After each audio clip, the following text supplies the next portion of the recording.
Teacher learners को तसव्वुर दिए जाने वाले उन्वान के बारे में आगाही देगी और बताएगी कि आज हम किस के बारे में पढ़ने जा रहे हैं। इसके बाद लर्नर्स को प्रैक्टिस करवाई जाएगी। इसकी मशक कैसे करवाई जाएगी कि बारी बारी से पहले टीचर खुद इसको अमली तौर पे करके दिखाए बोर्ड के ऊपर, और फिर वही प्रैक्टिस तमाम लर्नर से बारी बारी करवाई जाएगी।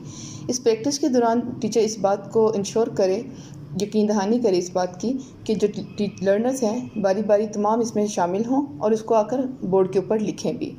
मिसाल के तौर पे अगर 1 जमा 1 का तसव्वुर दिया जा रहा है तो टीचर उसको पहले बताए कि 1 जमा 1 कैसे। इसकी मिसाल कुछ इस तरह से है कि लर्नर से 2 पेंसिलें आप ले सकते हैं, कोई 2 चीज़ें और ले सकते हैं, किताब, या आप अपने ही पास पहले से मौजूद कुछ 2 कार्ड्स रख लें या कोई भी 2 चीज़ें रख लें और उसको बताएं कि जब 1 में 1 जमा करते हैं तो टोटल कितनी चीज़ें हो जाती हैं, 2।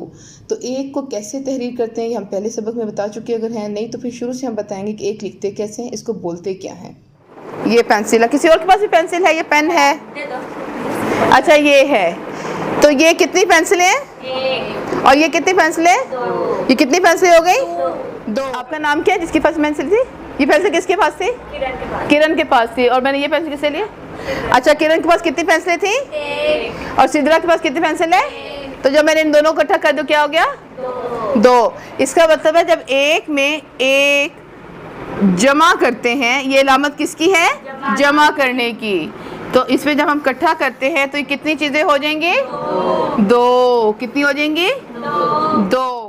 इसी तरह से लर्नर्स को हर तसव्वुर के बारे में टीचर जो है प्रैक्टिस करवाएगी और उनको अपने साथ लेके चलते हुए उनकी जो किताबों पर मौजूद मशक़ें होंगी उसको भी हल करवाया जाएगा।